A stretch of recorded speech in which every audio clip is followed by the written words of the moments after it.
I am slowly falling apart. I do not feel the earth at my feet anymore. I am slowly falling apart.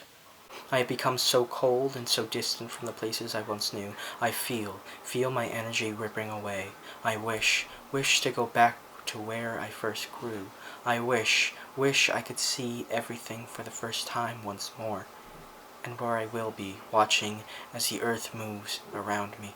I want the everlasting nourishment of my earth, but I know, since that I've been plucked from my earth, I will not be able to do anything until I am placed wherever I am told to stay, until I am told to decay.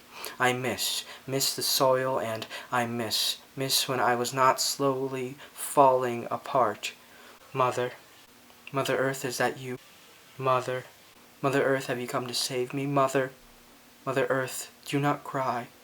Why can I not console you? Why am I so far from you? Please, do not let them take me away from you. You.